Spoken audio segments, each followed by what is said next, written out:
এই মেয়েটির নাম সোনালি। সোনালি একটি রুম কেনে। রুমটি ছিল খুব ছোট, কোনো ফার্নিচার রাখার জায়গা ছিল না, তার ডেকোরেশন করার প্রয়োজন পড়ে একজন ইঞ্জিনিয়ার ডাকেন। ইঞ্জিনিয়ার এসে প্রথমে লোহার অ্যাঙ্গেলে সুন্দর একটি খাট তৈরি করেন, খাটের পাশে ডয়ার তৈরি করেন, প্রত্যেকটি ডয়ারে প্রয়োজন জিনিসপত্র রাখেন এবং তার ভিতরে ঢুকাই দেন।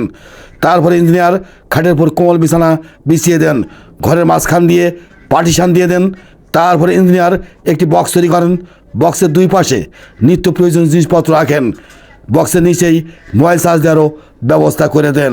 তারপরে ইঞ্জিনিয়ার সুন্দর একটি আলমারি তৈরি করেন, আলমারির ভিতরে লাগেজ, জামাকাপড় রাখেন, কোট রাখেন, অন্যান্য জিনিস রাখেন, আলমারিটি আটকে দেন। তারপরে ইঞ্জিনিয়ার সোনালির জন্য সুন্দর একটি বক্স সিস্টেমের সোফা তৈরি করেন, বক্সে প্রয়োজনীয় জিনিসপত্র রাখেন, পাশে একটি সুন্দর ডয়ার সিস্টেমের টেবিল তৈরি করেন, প্রত্যেকটি ডয়ারে প্রয়োজনীয় জিনিসপত্র রাখেন এবং তার ভিতরে ঢুকাই দেন।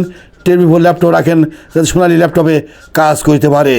তারপরে ইঞ্জিনিয়ার সুন্দর একটি শোকেস তৈরি করেন, শোকেসের নিচেই বইপত্র রাখেন, উপরে পুতুল রাখেন, শোকেসটি গ্লাস দিয়ে আটকে দেন। তারপর ইঞ্জিনিয়ার টিভি ও প্রজেক্টরের ব্যবস্থা করে দেন।